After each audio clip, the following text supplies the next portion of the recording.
Kabanata 22, Parallel Universe.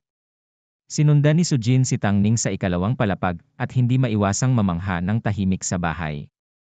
Marangyang inayos ito, ngunit binibigyang pansin ang bawat detalye upang matiyak na ang bahay ay mukhang elegante at klase pa rin, kaya hindi ito mukhang desperadong sinusubukan ng mga may-ari na ipakita ang kanilang kayamanan. Ang lahat ay sapat na mayaman nang hindi lumalampas sa dagat. Maghintay ka muna sa labas, papasok ako at titingnan, pinigilan ni Tangning si Sujin sa labas ng pinto at naunang pumasok sa kwarto. Tamad na sumandal si Sujin sa dingding sa tabi ng pinto, at napagtanto niyang naririnig niya ang usapan sa loob kahit hindi sila nagsasalita ng malakas. Matapos inumin ang body strengthening elixir na yon, hindi lamang nadagdagan ang kanyang lakas sa katawan, ngunit ang kanyang pandinig at pang-amoy ay tumaas din. Minsang sumandal siya sa mismong pintuan, maririnig niya ang bawat salitang sinasabi ng dalawang babae sa loob. Iyon, sigurado ka bang hindi mo kailangang magpasuri ng ulo mo? Kaya mo bang itigil ang kalokohang ito? Halos mabaliw na ang mga magulang mo. Bakit mo sila pinag-aalala para sa'yo? Sabi ni Tangning sa galit na boses. Sis, may mga bagay na hindi mo maintindihan. I really find life very meaningless. Kung hindi ako natatakot na ang aking mga magulang ay malungkot, matagal ko nang napagpasyahan na mamatay. Ang ibang boses sa silid ay napakatamis at kaaya-aya, kaya agad na napagpasyahan ni Sujin na ang boses na ito ay pag-aari ng isang maganda at mahinhin na babae. Kung hindi, magiging sayang ang boses na ito. Sumagot si Tangning, ano ang sinasabi mo? Anong ibig mong sabihin matagal ka nang nagpasya na mamatay? Tingnan mo, kung maglakas loob kang pumatay muli, papatayin ko rin ang sarili ko. Ningji. Kinaladkad niya yun ang pangalan ni Tangning at parang naiinis sa sagot ni Tangning, ngunit naaliw din siya sa katotohanang labis siyang inaalagaan ni Tangning. There's no point in trying to act cutesy around me. I'm not buying it. May bisita tayo sa bahay ngayon, kaya huwag kang bastos sa kanya. Sabi ni Tangning bago binuksan ang pinto para makita si Sujin na nakasandal sa frame ng pinto. Hinila siya nito at sinabing, pasok ka. Pumasok si Sujin sa kwarto at tumingin sa paligid. Isa itong stereotypical na kwarto ng babae na halos pininturahan ng pink na may ilang puti at iba pang mga pastel na kulay upang bigyan ito ng malambot at kaibig-ibig na hitsura. Siya yon, ito ang iyong, pinsan, Sujin, sabi ni Tangning kay iyon. Nang lumakad si Iyon, si Sujin ay biglang nataranta. Ang kanyang paghatol kanina ay tungkol sa kung paanong ang matamis na boses na iyon ay tiyak na pagmamay-ari ng isang magandang babae, ngunit si Iyon ay mas maganda kaysa sa kanyang inaakala. Medyo namumutla ang kanyang kutis at bahagyang namumula ang kanyang mga mata na senyales na sobrang late na siya nagpupuyat. Ang kanyang maitim na buhok ay bumabagsak sa kanyang mga balikat na parang talon, ngunit ang mga dulo ay medyo tuyo. Gayunpaman, wala sa mga ito ang nakaapekto sa kanyang kagandahan. Sa halip, ginawa nila siyang medyo mahina at nangangailangan ng proteksyon. Hello, Su, teka, kung pinsan niya, hindi ba dapat i-otang siya? Bakit Su ang apelyido niya? Pinandilatan niya yon si Tangning gamit ang malalaki at matingkad niyang mga mata. Pakiramdam ni Sujin ay kung tititigan siya niya yon sa ganoong paraan, hindi niya magagawang magsinungaling sa kanya. Ngunit malinaw na immune si Tangning sa pers ng mga mata na ito. Hinampas niya ang kanyang mga buko sa ulo niya yon at sinabing, siya ay isang malayong kamag-anak. May mga nangyari sa bahay, kaya pinalitan niya ang kanyang apelyido ng Su. O. Hinawakan niya yon ang bahagi ng kanyang ulo, na nauntog na may nakakaawang ekspresyon sa kanyang mukha, bago binati si Sujin, hello pinsan Sujin. Hello, tiko si niyo yon. Natigilan si Sujin, ngunit nauutal sa kanyang mga sinabi. Pagkatapos sabihin yon, naramdaman ni Sujin na sasampalin ang sarili dahil sa sobrang kahihiyan. Nako, Sujin, mayroon ka bang problema sa pagkautal? Nagtatakang tanong niya yon. Halos matawa si Tangning sa reaksyon ni Sujin, kaya tumahimik siya at sinabing kalokohan yon. He's meet you for the first time, kaya medyo awkward lang siya. Magiging maayos siya kapag mas nakilala niyong dalawa ang isa't isa. Sujin, samahan mo ako saglit. Lumabas siya ng kwarto at sinenyasan si Sujin na sundan siya. Ngumiti si Sujin kay iyon bago mabilis ding lumabas ng kwarto. Pagkatapos nilang makalayo, si Tangning ay may malaking ngiti sa kanyang mukha habang nakatitig lang siya kay Sujin nang walang sinasabi.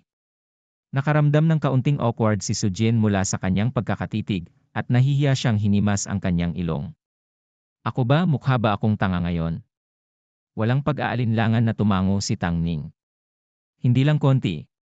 Napakagago. Haha! Ang ganda talaga ng pinsan ko, no? Oo, siya nga, sabi ni Sujin sabay tawa. Pero ang tanging magagawa na lang niya ngayon ay ang humanga sa kagandahan nito. Wala siyang posisyon na habulin ang sinuman, at kung nagawa niyang makuha ang puso nito, higit pa sa kaligayahan ang magdudulot sa kanya ng kasawian. Tingnan, ang aking tiyuhin ay walang pakialam sa background ng pamilya at lahat ng jazz na yon. As long as you're a nice boy and my cousin likes you, tatanggapin ka niya. Kaya, magsikap ka, at baka magkaroon ka ng pagkakataon sa hinaharap. Nakangiting sabi ni Tang Ning habang tinatapik ang kanyang mga balikat. Oh, kaya dapat ko talagang gawin ito, ha? Sabay tawa ni Sujin. Ngunit nagbitiw ang loob niya. Mula nang mapili siyang maging may-ari ng handbook, nakatadhana na siyang hindi na muling mamuhay ng isang normal na tao. Tama na itong walang kwentang daldalan. Naipakilala ko na kayong dalawa, so help me to look after her, okay? Umaasa ako sa iyo, seryosong sabi ni Tang Ning kay Sujin, habang naging seryoso ang kanyang ekspresyon. Huwag kang mag-alala, binabayaran mo ako, kaya tiyak na gagawa ako ng magandang trabaho, sabi ni Sujin habang sumasaludo siya kay Tang Ning. Inikot niya ang kanyang mga mata sa kanya, pagkatapos ay naglakad pabalik sa silid at sinabing, "Xiao Yun, kailangan ko nang umalis. Tinatawag ako ng kumpanya na bumalik para asikasuhin ang ilang mga kagyat na bagay at hindi ako maaaring manatili dito para makipag-chat sa iyo. Kararating lang ni Sujin sa S-City at abala rin ang mga magulang mo, kaya tulungan mo siyang dalhin siya, okay? Sujin, kung mayroon kang anumang mga katanungan, maaari mo lamang itanong kay Xiao Yun. Lahat tayo ay pamilya, kaya huwag kang mahiya." Lumingon si Tang Ning at kumindat kay Sujin. Biglang naramdaman ni Sujin na parang pumasok siya sa isang bitag. Hindi niya napagtanto na ang karaniwang maayos at mahusay na amo niyang ito ay maaari ding makabuo ng mga nakatutuwang ideya tulad nito. Nang makaalis na si Tang Ning, tanging sina Sujin at iyon lang ang naiwan sa silid. Sinilip ni Yun ang kanyang ulo upang matiyak na nakaalis na si Tang Ning bago bumaling kay Sujin. "Hindi kita pinsan." "Tama, hindi mo ako pinsan," sabi ni Sujin sabay tango. Naramdaman niya na ang mga magulang ni Tang Ning at Iyon ay masyadong idealistic sa simula pa lang. Hanggat hindi pipisi iyon, masasabi niyang hindi niya talaga pinsan si Sujin. At sa hitsura nito, talagang napakatalino niya yun. "Inutusan ka ng mga magulang ko na pumunta dito." Nakahiga si Iyon sa kanyang tiyan sa kama at ginamit ang kanyang mga kamay upang iangat ang kanyang mukha habang nakatitig siya kay Sujin na parang wala itong maitatago sa kanya. Dahil napakadirekta niya, nagpasya siyang maging tapat sa kanya. "Tama yan. Natakot ang pinsan mo na baka gumawa ka ng kalokohan, kaya gusto niyang bantayan kita. Minsan, hindi ako makapaniwala sa mga kamag-anak ko. Kung gusto ko talagang mamatay, hindi nila ako mapipigilan, at ikaw ay hindi rin." Sinulyapan siya nito at bumuntong hininga. "O kalimutan mo na, maaari kang manatili dito dahil mas nakakasigurado itong lahat sa kanila." "Seryoso, ano ba talagang problema dito? Dumadaan ka lang ba sa isang rebeldeng yugto? Sinusubukang maging isang goth? O may mga pangarap kang maging isang rockstar?" Ngayong napagpasyahan na ni Sujin na hindi na niya susubukang manligaw kay Iyon, tumigil na siya sa pagiging reserved sa kanya at sinabi ang kanyang isip. Habang nagsasalita siya, kinuha niya ang isang photo frame sa mesa. Inagaw ni Iyon ang photo frame mula sa kanya at inikot ang mga mata sa kanya. "Ano ang kinukuha mo sa akin?" "Isang hangal na teeny bopper. Mayroon akong sariling mga dahilan. Kaya lang masyadong nakakapagod ang mabuhay. Anak ka ng isang mayamang lalaki, kaya ang iyong buhay ay hindi maaaring maging mas nakakapagod kaysa sa mga ordinaryong tao na tulad ko, na nagpupumilit na kumita araw-araw. Ngunit lahat tayo ay buhay at maayos pa, kaya bakit ka nagsisikap na wakasan ang iyong buhay?" Napabuntong hininga si Sujin. Bago naging isang may-ari ng handbook, talagang nakakapagod ang kanyang buhay. Ang tanging nasa isip niya ay kung paano kumita ng sapat na pera para itaguyod ang kanyang pamilya at palagi niyang kinakain ang pinakasimple at pinakamurang pagkain na mahahanap niya. Pero kahit na ganoon, hindi sumagi sa isip niya ang wakasan ang kanyang buhay. Iba naman. Iba yan. Maraming bagay tungkol sa iyo na hindi maiintindihan ng iba maliban sa iyo, kaya ako lang ang makakaintindi kung bakit gusto kong mamatay, sabi niya yon na may parehong mabigat na buntong hininga. Tumawa si Sujin. Kailangan mong pag-isipang mabuti bago ka talagang magpasya na mamatay. Wala kami sa ilang online na video game kung saan maaari mo lang tanggalin ang account na yon at magsimula ng bago sa isang bagong domain. Kung tatapusin mo ang iyong buhay, mawawala ka na talaga. Sa tingin mo ba kamatayan na talaga ang katapusan? Maaari rin ba itong maging isang bagong simula para sa iyo? Tuwang-tuwang tanong niya yon kay Sujin. Sigurado ka bang hindi ka lang dumaan sa ilang teenage angst phase? Ang iyong pananaw sa buhay ay mukhang mapanlinlang, sabi ni Sujin sabay tawa. Hoy! Sigurado akong adik ka sa paglalaro, kaya hindi ka mas magaling sa akin. Bukod pa rito, kahit natanggalin mo ang isang account sa isang morph, hindi mo kailangang magsimula ng bago sa ibang server. Kung gusto mong ipagpatuloy ang pakikipaglaro sa mga manlalaro na dati mong kalaro, maaari ka na lang mag-restart sa pamamagitan ng paglikha ng bagong karakter sa parehong server, sabi niya yon habang nakangisi si Sujin. Tatawa na sana si Sujin bilang tugon ng biglang may pumasok na ideya sa kanya. Parang may naintindihan siya. Tinanong niya si Yeon, ano ang sinabi mo? Pwede bang pakiulit? Tungkol sa pagiging adik sa gaming. Hindi yung part. Ang huling bit. Gumawa ka lang ng bagong character. Ayan yun. Kaya iyan ay kung ano ito. Hindi ako makapaniwala na hindi ko ito makukuha ng matagal. Kung ganoon ang paraan, lahat ay makatuwiran, bulong ni Sujin sa sarili. Noong nasa Fengxi Town sila, sinabi ni Liu Yingying na walang kabuluhan para kay Chuyi na iwan ang kanyang numero at nang subukan ni Sujin ang numero ni Chuyi pagkatapos niyang makumpleto ang hamon, ang numero ni Chuyi ay naging pag-aari ng iba. Sina Liu Yingying at Jiang Li ay hindi nag-iwan ng anumang impormasyon sa pakikipag-ugnayan, at binanggit din ng Demon Lord na hindi siya sigurado kung makakabalik pa si Sujin para hanapin siya. Ang paghihintay kay Sujin ay napakahirap. Delikado. Si Sujin ay nag-iisip tungkol sa mga bagay na ito sa lahat ng oras na ito, at hindi niya ito maisip, ngunit ngayon, ang lahat ay tila malinaw sa araw. Kung ang mga tao ay maaaring lumikha ng mga moped, kung gayon ang ibang tao ay maaaring lumikha ng mundo kung saan nakatira ang mga tao, tulad ng isang morph universe. Kung iyon ang kaso, ang pagkakaroon ng mundo ng handbook ay magiging mas makabuluhan ngayon. At kung totoo ang lahat ng hypothesis na iyon, nangangahulugan ba iyon na ang mundo ay mayroon ding mga server tulad ng mga morph? Kung sina Chuyi, Jiang Li, Liu Yingying at ang kanyang sarili ay kabilang sa iba't ibang mga server, at pinagsama-sama lamang sa iisang lugar kapag nagsimula ang isang hamon, kung gayon sa bawat oras na makumpleto nila ang isang hamon, babalik sila sa kanilang orihinal na mga server, at wala ng paraan. Pakikipag-ugnayan sa isa't isa. Ganyan ba ito gumagana? Tama ba ang hula ko? Naramdaman ni Sujin ang pagtibok ng kanyang puso. Tila naunawaan niya ang katotohanan ng bagay na ito. Ngunit ang katotohanang ito ay nagpatayo lamang ng kanyang mga balahibo at medyo mahirap tanggapin kahit para sa kanya. Hoy, anong nangyayari sa'yo? Napansin ni Yeon na natulala si Sujin, kaya ikinumpas niya ang kanyang kamay sa harap ng kanyang mukha. Agad siyang napapikit at huminga ng malalim. Sa sandaling iyon, isang pamilyar na boses ang umalinggaw-ngaw sa kanyang mga tainga. Naiintindihan mo ang pagkakaroon ng magkatulad na universo, kaya nakuha mo ang marka ng isang pinuno. Iyon ay isang boses na inaasahan niyang marinig lamang kapag siya ay nasa kanyang personal hell domain, dahil iyon ang boses ni Blackie. Kasabay nito, naramdaman niya na ang isa sa mga bulsa sa kanyang jacket ay napakainit. Doon niya itinago ang kanyang handbook. Sorry, kailangan kong pumunta sa washroom.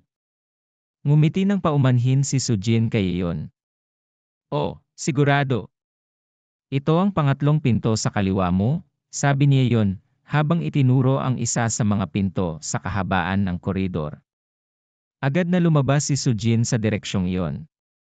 Pagkatapos niyang lumabas, tumingala si Yeon sa kisam, pagkatapos ay hinila niya ang isa sa kanyang mga unan. Inilabas niya ang isang itim na libro mula sa ilalim ng isa sa kanila. Kapag ang isa ay nasa ilalim ng kontrol nito, mayroon pa bang anumang kahulugan sa pagiging buhay o pagkamatay? Napabuntong hininga si Yeon. Nawala na lahat ng respeto ko sa lalaki ngayon. Lumapot ang plot muli. Kabanata 23, na-activate ang function ng team. Pagdating sa loob ng banyo, umupo si Sujin sa toilet bowl habang hawak ang kanyang handbook. Ang buong libro ay natatakpan ng bahagyang mamula-mula na ningning. Blackie, ikaw ba yan? Tanong ni Sujin sa libro. Tama yan, sabi ni Blackie. Talagang nagulat si Sujin at nagtatakang nagtanong, wala ako sa aking personal hell domain, ngunit maaari mo pa rin akong makausap.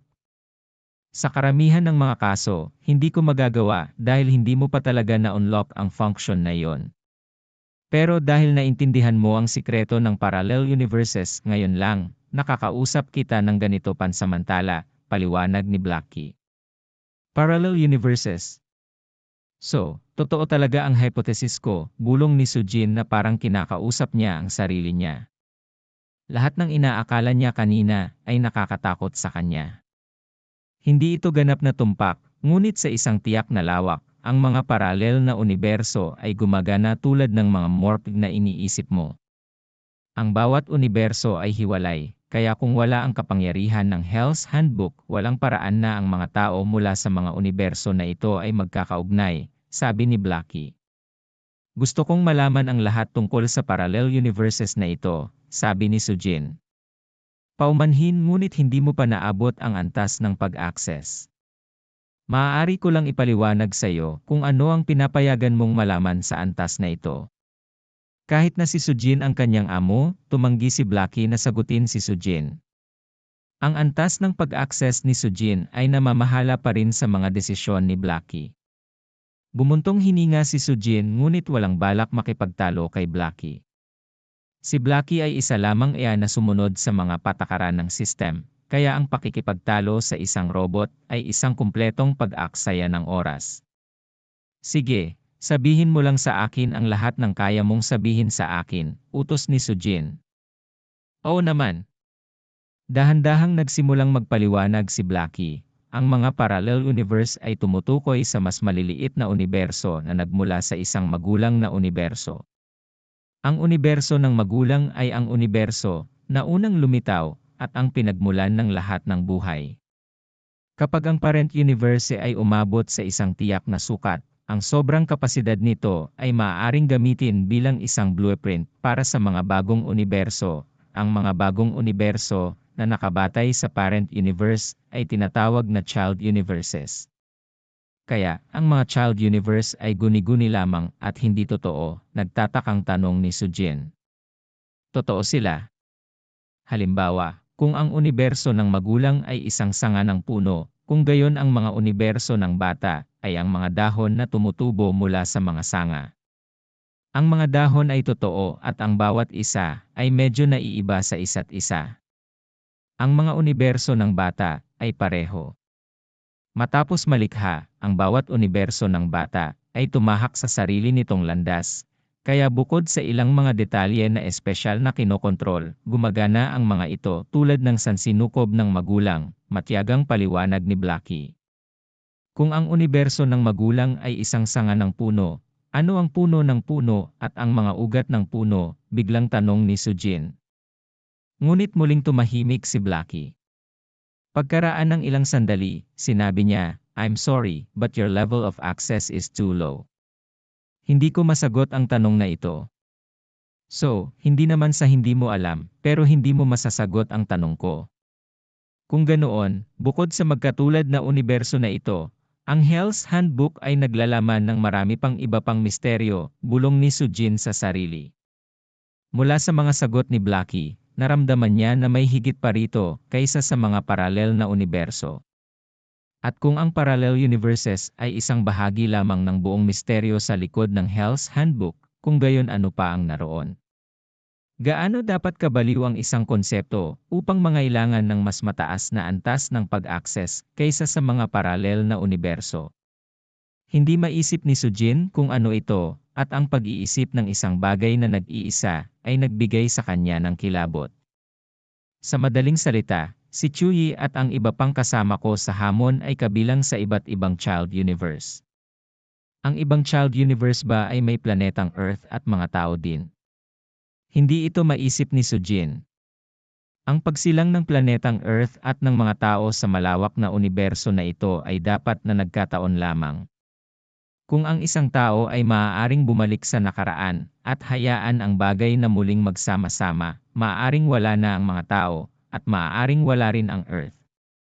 Kung iyon ang kaso, tila imposible para sa ibang mga universo ng bata na magkaroon din ng mga tao at Earth. Tulad ng sinabi ko, may ilang mga detalye na espesyal na pinag-aralan. Kaya, dahil natatangi ang Earth at ang mga tao, nangangahulugan din yon na ang parent universe ay may Earth at mga tao din.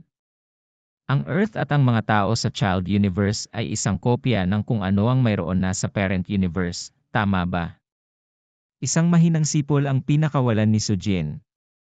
Walang sinabi si Blackie. Ngunit lahat ng sinabi niya ay naglalaman ng maraming impormasyon na maaaring matuklasan kapag nabasa ang isa sa pagitan ng mga linya.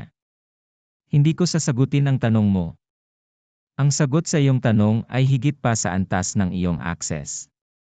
Sa halip na sabihin lang na hindi sapat ang antas ng access ni Sujin, sinabi ni Blackie na hindi siya sasagot. Ikaw ay isang talagang advanced na sistema ng AI, hindi ba? Ito ay isang napakatao na pagbabago sa mga emosyon, sabi ni Sujin sabay ngisi. Kung kinakailangan, kaya kung gumana tulad ng isang napakatalino na organismo. Ngunit ang pananatiling ganito ay mas angkop para sa trabaho, sagot ni Blackie sa isang bagay of fact na tono ng boses. Hoy, ako lang ba? Pakiramdam ko ay mas naging seryoso ka kaysa noong una mo akong kinausap. Ano ang nangyayari? Akala ko hindi mo gusto ang uri ng personalidad na mayroon ako noon, kaya otomatiko akong lumipat sa isang seryosong personalidad sa mode ng trabaho. Gusto mo bang bumalik ako? Tanong ni Blackie. Hindi na kailangan. Ayaw ni Sujin na bumalik si Blackie sa kanyang bastos na personalidad. Kahit na ginawa nitong parang mas tao si Blackie, magiging mahirap na makakuha ng maasahang impormasyon mula sa isang mas sarkastiko, mapaglarong si Blackie. Ito ay mas madali kapag si Blackie ay seryoso at ipinaliwanag ang lahat kung ano ito. So, tungkol saan itong mark of a leader? Tanong ni Sujin. Pakitingnan ang pabalat ng iyong handbook. May espesyal na guhit dito. Iyan ang marka ng isang leader. Tiningnan ni Sujin ang libro sa kanyang mga kamay. Mayroon talagang bagong guhit sa kanang sulok sa ibaba ng pabalat na wala roon noon. Ito ay isang tatsulok na may apoy sa loob na kumakatawan sa impyerno, habang ang ilang mga kamay ay iginuhit sa paligid ng apoy na parang magkahawak kamay. Ano ang ginagawa nito? Patuloy na tanong ni Sujin. Ang mga may-ari na may marka ng isang pinuno ay maaari nang magtipon ng iyong sariling koponan. Kung nagawa mong hikayatin ang ibang mga may-ari na sumali sa iyong team, at sila ay magiging bahagi ng iyong team, lahat ng membro ng iyong team ay maaaring lumahok sa mga hamon ng team. Bilang pinuno ng team, makakagawa ka ng hell domain para sa iyong team. Pagkatapos mag-level up ang iyong team, magkakaroon ka ng access sa mas maraming function ng team. Saglit na natigilan si Sujin.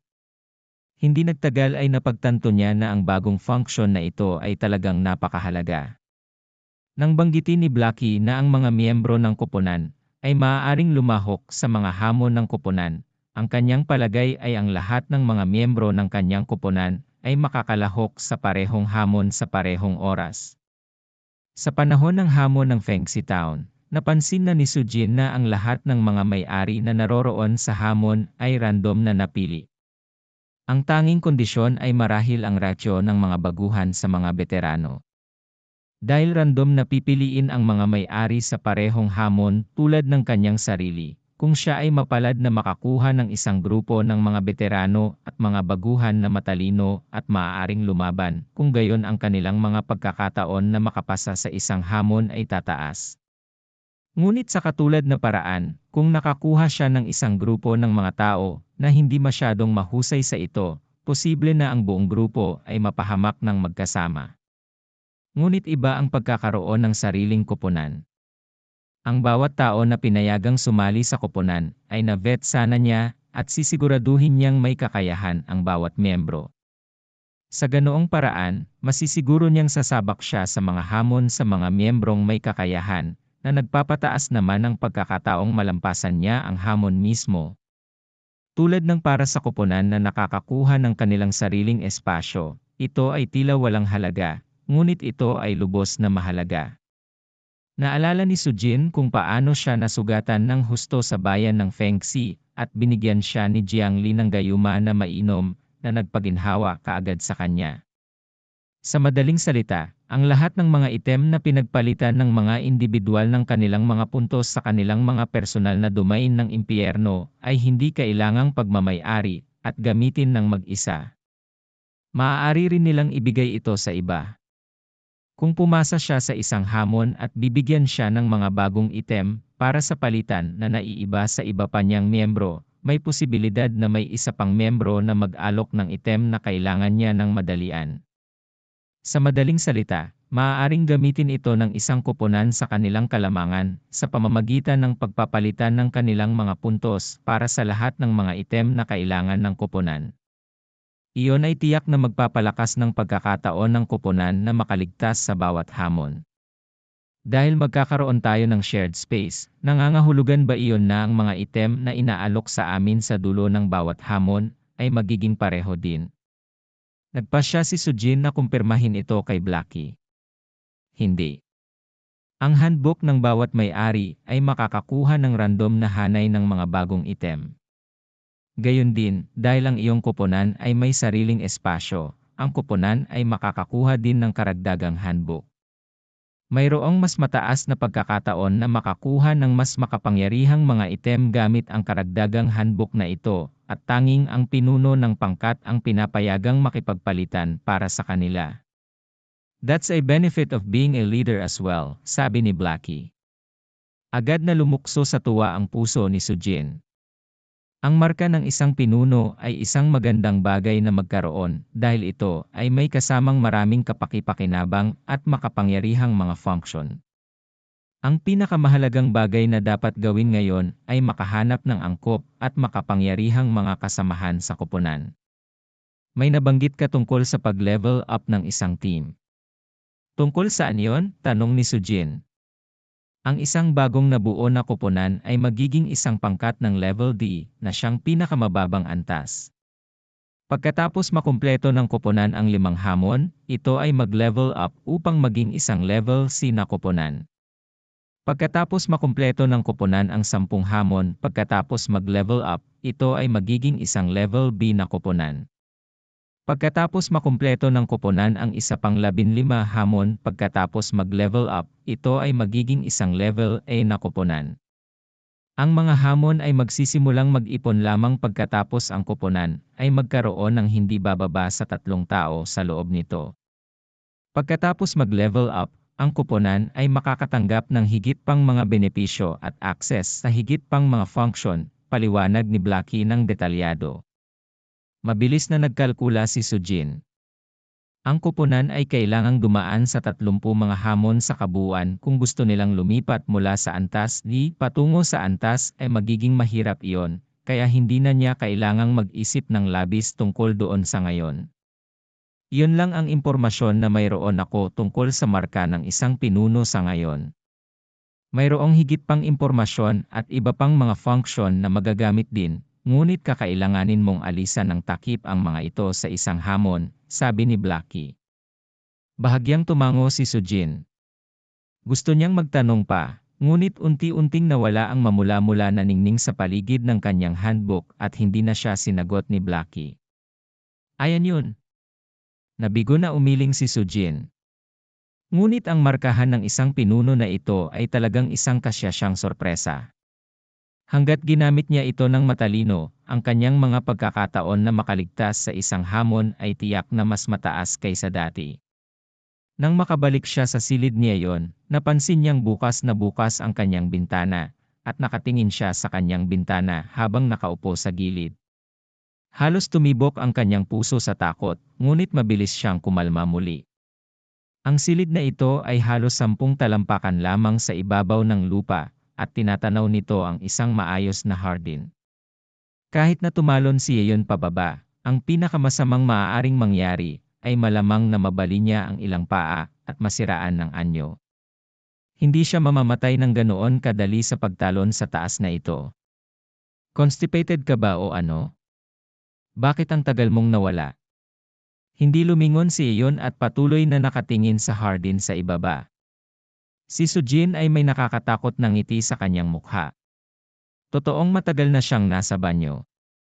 Kaya naman, awkward siyang tumawa at sinabing, I've never seen such a fancy bathroom before, so I took some time just to look around. Nga pala, ang toilet bowl ba ay gawa sa tunay na ginto? Susubukan ko sana itong kagatin pero hindi ko naisip na magandang ideya na kumagat ng toilet bowl. Humagalpak ng tawa si Yeon. Lumingon siya at sinabing, "Siyempre, hindi ito gawa sa tunay na ginto. Sa palagay ko ay hindi gagawin ng sinuman iyon, gaano man nila gustong ipagmalaki ang kanilang kayamanan." Tumalon siya sa hagdan at sinabi kay Sujin, "Parang gusto kong lumabas para mamasyal. Gusto mo bang sumama?"